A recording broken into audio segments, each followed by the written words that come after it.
Oke, kita sudah sampai di part ketiga cerita tentang kontemplasi perjalanan saya dan satu rekan saya yang diutus untuk mengikuti forum MOSIP.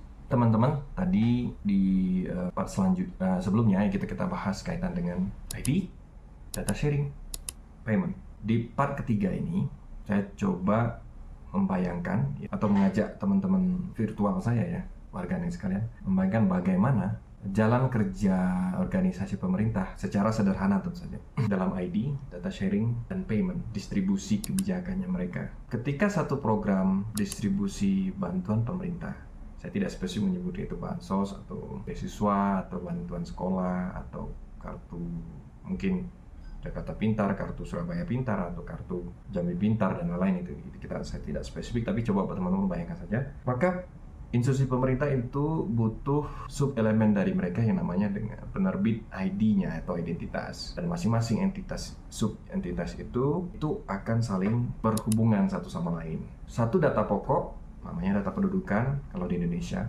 mereka akan saling tukar-menukar dalam ekosistem digitalnya. Jadi mereka akan berkomunikasi dalam tools digitalnya mereka, kebijakan konkret ya dalam dimensi regulasi ya, kemudian instruksi atau diskresi pimpinan kebijakan ya. Tapi handshaking-nya ini ada di dalam dunia digital, pemadanan dan sinkronisasi, data sharing, verifikasi dan lain-lain itu ada di situ. Setelah pemadanannya berlangsung, maka payment bisa dilakukan. Ketika terjadi payment atau distribusi policy atau komoditi dari pemerintah itu sangat-sangat bergantung pada dua faktor yang di part sebelumnya kami sampaikan, sangat bergantung pada ID. Itu benar, tapi ketika yang sedikit terjadi dalam dunia digital itu akan sangat bergantung. Pada konteks ini ya akan memudahkan juga bagi para auditor atau asesor atau peneliti atau pihak-pihak yang ingin mencermati validitas dari satu penduduk atau seseorang dalam konteks dia menerima bantuan atau tidak, itu bisa dilakukan dan mudah sekali. Dunia digital memungkinkan itu. PR-nya memang dari sisi knowledge dan tools yang digunakan juga punya standar dan pola tertentu. Oke, itu sudah selesai. Saya harap teman-teman bisa mengelaborasi ini juga lebih dalam lagi. Nah, mudah-mudahan informasi ini bisa membantu teman-teman semua. Dalam forum yang saya ikuti, dalam rangka memenuhi kepentingan DPI tadi, ya di UN juga disebutkan ya, maka CDPI ini memberikan konsepsi-konsepsi mereka kepada beberapa negara atau mitra-mitra mereka. Ya, dalam perjalanannya, tentu saja ada babnya pertanyaan bagi negara atau entitas yang sudah mapan dari sisi knowledge dan resources-nya mungkin mudah saja. Tapi bagi negara atau entitas yang mereka ajak diskusi, tentu pertanyaannya akan sampai dengan kami tidak punya knowledge yang mumpuni, kami tidak punya tools yang mumpuni, kami tidak punya resources yang mumpuni. Maka bagaimana solusinya untuk mengkonkretkan konsepsi Anda tadi? Gitu ya. Jadi pemerintah ingin nih bertindak banyak di government mereka, di e-policy-nya mereka, tapi mereka tidak punya resources yang cukup. Maka DPI tadi punya satu platform namanya MOSIP ya. Nah, MOSIP inilah yang kemudian saya koreksi di part sebelumnya, saya sampaikan MOSIP ini sebagai modular open source interoperability platform, tapi sebenarnya adalah modular open source identity platform. Jadi platform untuk identity yang sifatnya model dan bekerja dalam ekosistem open source. Siapa MOSIP ini? MOSIP ini adalah satu entitas ya atau komunitas open source yang didanai oleh Bill dan Melinda Gates Foundation. Jadi saya membayangkan dalam imajinasi saya pribadi, sama seperti yang saya lakukan secara pribadi di beberapa kegiatan sosial misalnya. Bill dan istrinya Bill Gates dan istrinya Melinda Gates punya uang banyak. Bisa jadi dia lakukan CSR tertentu. Tapi mungkin dalam pikirannya dia ingin nih dalam CSR-nya itu yang nirlaba project yang dilakukan itu dalam konteks spesifik bidang tertentu. Oke, mungkin mereka sudah pernah cari, tapi spesifiknya belum ada.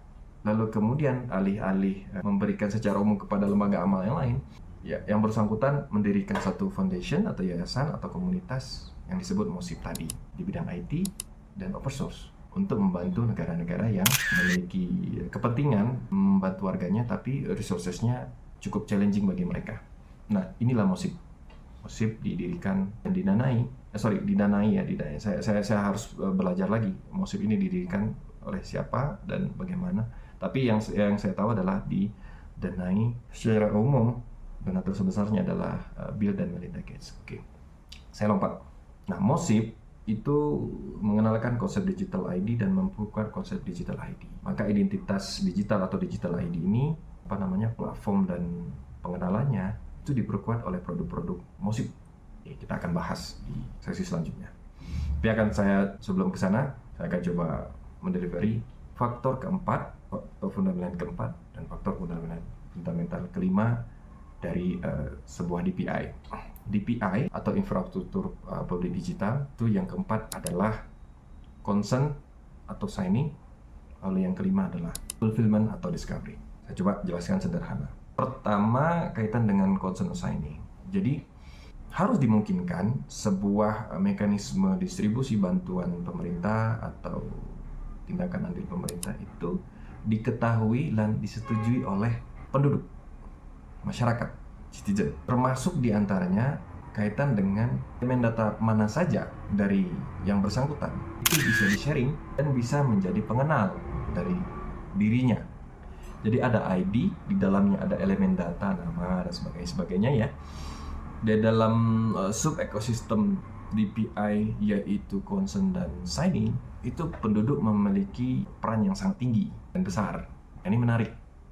Ini hampir jarang saya temui karena memang umum yang saya temui dalam konteks mempelajari e-government dan public policy itu biasanya satu pihak, yaitu pemerintah kepada masyarakat.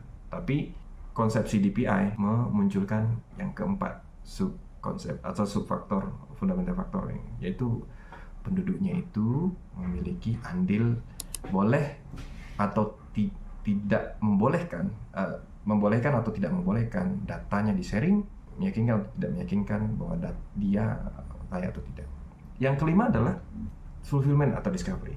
Dari sini diterjemahkan sebagai pilihan dari service yang dilakukan. Jadi si penduduk dalam rangka infrastruktur publik digital tadi itu diberikan kemudahan untuk melakukan verifikasi jenis layanan yang dilakukan. Nah, tadi ID-nya yang bisa di-sharing atau tidak, dia layak atau tidak. Kalau sekarang adalah apa layanan yang dia diberikan kepadanya. Nah, ini menjadi menarik karena user-centric lagi. Dua faktor terakhir itu user-centric. Misalnya dia mau pilih pendidikan, dia mau pilih kesehatan, dia mau pilih komoditi, itu ada pada si penduduknya. Nah, ini menarik. Secara detail nanti kita coba bahas spesifik. Harusnya kita sudah coba mulai berpikir implementasinya di negara tercinta kita. Itulah kenapa kontemplasi perjalanan ini saya buat. Supaya mudah-mudahan apa yang saya lakukan tidak menguap begitu saja. Paling tidak dengan job-job begini, saya punya satu galeri untuk reminder saya di depan. Tapi teman-teman coba bayangkan, netizen atau warganet atau followers saya itu coba membayangkan, viewers coba membayangkan bahwa jika ini terlaksana dengan baik, ini akan menjawab banyak hal di government kita, di sisi pelayanan publik e-government kita ya, e-policy dan e-government kita. Ini luar biasa. Nah, konsep ini saya ingin mudah-mudahan di luar sana ada teman saya diskusi supaya ini mempertajam. Kita punya banyak proyek-proyek bansos, beasiswa ya di Kemendikbud. Saya kurang hafal beberapa program teman-teman itu. Dan data kependudukan menjadi faktor kunci dalam konteks dua yang utama, yaitu identity dan data sharing. Sekali lagi konteks bagian dari institusi mereka itu tentu saja harus ada data sharing dari mereka supaya kelayakan mereka menerima bantuan itu bukan dari data kependudukan. Kependudukan hanya memverifikasi bahwa penduduk itu ada dan terverifikasi datanya bisa di-sharing misalnya begitu. Tapi kelayakan dia menerima bantuan itu berbeda lagi. Harus ada handshaking di antar kita. Nah, kalau itu terjadi, maka bayangkan pola-pola pemberian bantuan pemerintah kita kepada masyarakat itu semakin tajam. Semakin tajam dalam arti akan efisien dan efektif. Mudah-mudahan teman-teman di kolom komentar bisa memberikan masukan kepada saya pribadi untuk kita bisa diskusi itu. Mudah-mudahan kita bisa jumpa di sesi selanjutnya. Saya akan buat kontemplasi perjalanan yang lain, konteksnya membahas identitas digital, tapi dengan cara yang lebih sederhana. Kalau untuk yang serius kita masuk ke cerita inovasi. Terima kasih.